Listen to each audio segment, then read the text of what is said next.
Bom, a gente já falou bastante no slide anterior, né, sobre o que está precisando ser especificado, né, o formato da instrução, localização dos operandos, tipo, tamanho, quais são as operações suportadas, quais são. A nossa máquina MIPS, ela tem algumas dezenas de instruções. Uma máquina da linha x86, que são os processadores que alimentam aí os PCs da linha, as máquinas da linha Intel, né? A Pentium 4, e 3, e 5, e 7, enfim, que vieram lá, herdaram a sua arquitetura lá do 8080, 80286, 386, 486, Pentium 1, 2, 3, 4. Essas máquinas atualmente elas têm centenas de instruções. Não que os nossos autores eles criticam o fato de você ter muitas instruções. A máquina MIPS é uma máquina do tipo RISC, Reduced Instruction Set Computer, cujo princípio é termos poucas instruções, mas que elas sejam executadas de forma muito eficiente. Ao contrário, a gente pode ter muitas instruções que em princípio pode parecer que vai facilitar a vida do programador, a vida do programador de compilador, por exemplo, que vai produzir um código mais reduzido, menos instruções, mas por uma série de razões que vocês devem ler de maneira detalhada no livro texto, nem sempre as instruções mais complexas em grande quantidade geram aí uma arquitetura mais interessante e uma máquina mais eficiente. Então, deve-se definir quais são as operações, quantas instruções a gente vai definir numa determinada máquina, o arquiteto que está definindo uma máquina, quais são as formas de definir a instrução sucessora, né, os desvios. Aqui tem uma observação: fetch, decodificação e execução são implícitos, são coisas que não aparecem na arquitetura da instrução. Você não vai ter nada dizendo na especificação como é que a instrução tem que ser decodificada, como é que essa instrução tem que ser buscada na memória, ou como ela tem que ser executada. Quem vai definir essas coisas é o profissional que vai trabalhar na organização do computador.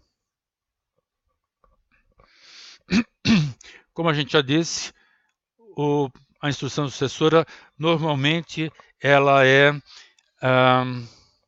definida incrementando-se por 4 unidades o contador de programas e, eventualmente, recebendo um valor definido pelo processamento da instrução. Esse valor deve ser colocado, então, no contador de programas para o devido desvio. Classes de instruções. Classes de instruções. A nossa máquina, a máquina MIPS, ela utiliza o modelo de registradores de propósito geral. São instruções que supõem que os dados já estejam em registradores gerais e as operações são executadas em cima desses registradores ou em cima do conteúdo desses registradores.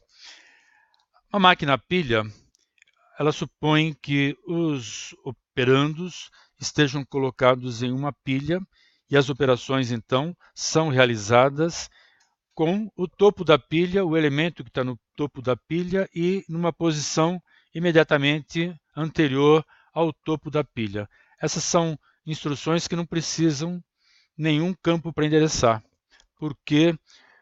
Porque já está implícito que os operandos eles estão lá colocados direitinho no topo da pilha. A gente vai ver um exemplo aqui de algumas instruções desse tipo. Instruções do tipo acumulador são máquinas, em geral, mais antigas, em que a máquina tem um registrador especial chamado acumulador e todas as operações acontecem com um operando que está nesse acumulador e outro operando que está numa posição de memória. Okay? Vantagens e desvantagens de cada uma dessas categorias. Uma máquina do tipo acumulador que vai incrementar, por exemplo, essa instrução. Vou atribuir à variável d a multiplicação a vezes a mais b menos c. Numa máquina do tipo acumulador, eu tenho que buscar a variável a, trazer para o acumulador, buscar na memória uma variável, trazer para o acumulador, buscar fazer a multiplicação daquilo que está no acumulador, que é a variável a, com a própria variável a que vai estar na memória, fazer a soma e esse resultado, essa multiplicação, fica no acumulador. Aí eu faço a soma do acumulador com a variável b que está na memória, faço a subtração do acumulador com a variável c e, por fim, armazeno o resultado em d. Isso significa que a gente teve que executar 5 instruções de referência à memória. E instruções de referência à memória, em geral, são instruções lentas, porque a memória opera uma velocidade muito menor do que processadores. Então, um programa desse tipo, que tem que fazer muito acesso à memória, não é um programa eficiente.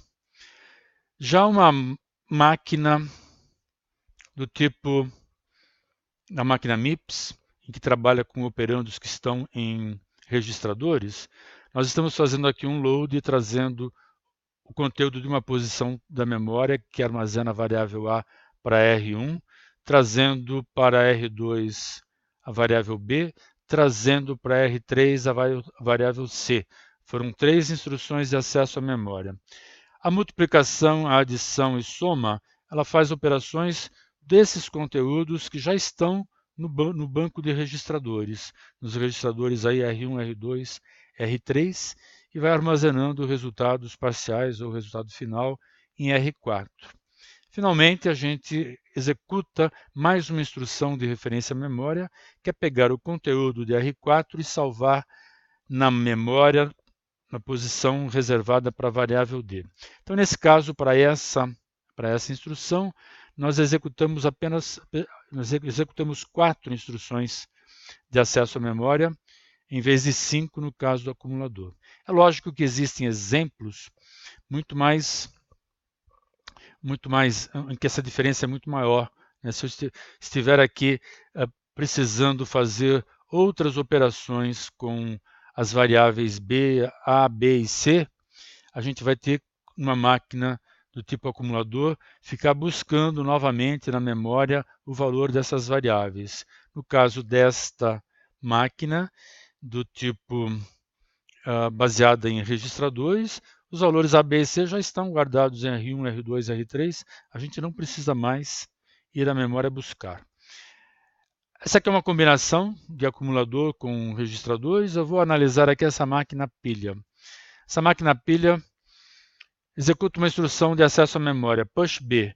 Ele vai até a memória, pega a variável B e guarda na pilha. Essa pilha está sendo incrementada, é uma pilha incrementada em registradores rápidos junto à CPU. A unidade central de processamento. A mesma coisa com C. Trago C para a unidade central de processamento. Faço a subtração dos dois. A hora que eu falo subtração, ele está fazendo uma subtração, é uma instrução aqui sem operandos, isso porque os operandos estão implícitos. Ele está pegando os dois elementos que estão no topo da pilha e fazendo a subtração entre eles, B menos C. E o resultado B menos C ficou no topo da pilha. Push A, trouxe para o topo da pilha o A.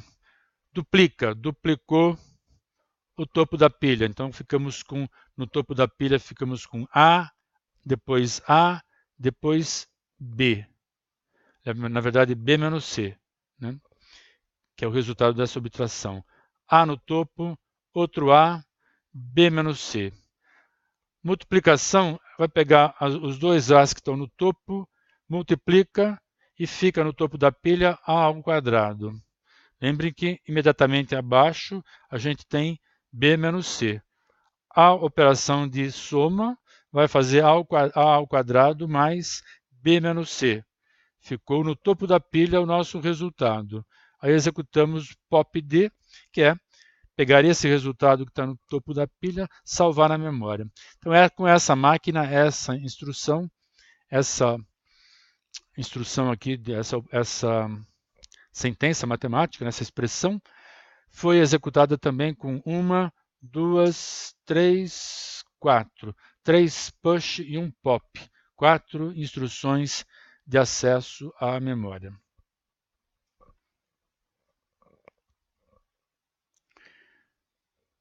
Nós, a partir de 1975, foi quando esse modelo de registradores de propósito geral foi proposto. E foi proposto também porque, imagino, a evolução da microeletrônica, né, a capacidade de colocar mais transistores num chip, começou a permitir, ao invés de se construir na CPU, no chip da CPU, apenas um acumulador ou 2 acumuladores, como era o caso da máquina HP 2100, que a UFSCar tinha na década de 70, aquela máquina tinha 2 acumuladores. Então ela permitia também a operação entre um acumulador e a memória, ou entre 2 acumuladores. A partir de 75, pessoal, a gente pode colocar mais registradores na CPU. Então, esse modelo de registradores de propósito geral começou a se expandir e é o que é utilizado amplamente nas máquinas hoje.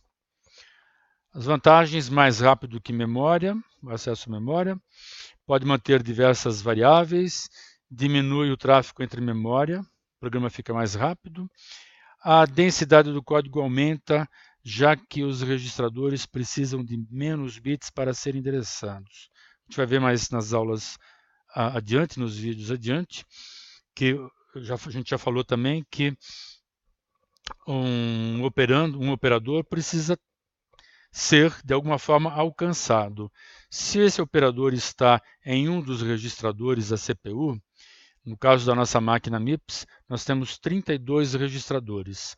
Se nós temos 32 registradores, a gente precisa de 5 bits, de apenas 5 bits, para identificar onde é que um determinado operando está. Então, só 5 bits significa que a minha instrução de 32 bits, talvez com apenas 32 bits a gente consiga codificar a operação e a identificação de todos os operandos. E com isso, o nosso código fica mais compacto. Outras máquinas que trabalham com a arquitetura CISC, como são as máquinas da linha Intel, as máquinas CISC, elas têm instruções que às vezes ocupam uma palavra de 32 bits, ou uma palavra de 64 bits, ou 5 palavras, ou 20 palavras. A quantidade de palavras para especificar todos os operandos pode requerer uma quantidade grande de bytes, né? E isso, né, o programa acaba também ficando extenso. Se por um lado instruções complexas fazem coisas mais complexas e, portanto, o código, né, pode ser representado em poucas instruções, nada adianta se essas instruções ocupam uma quantidade muito grande de bytes. Ok, assim a gente termina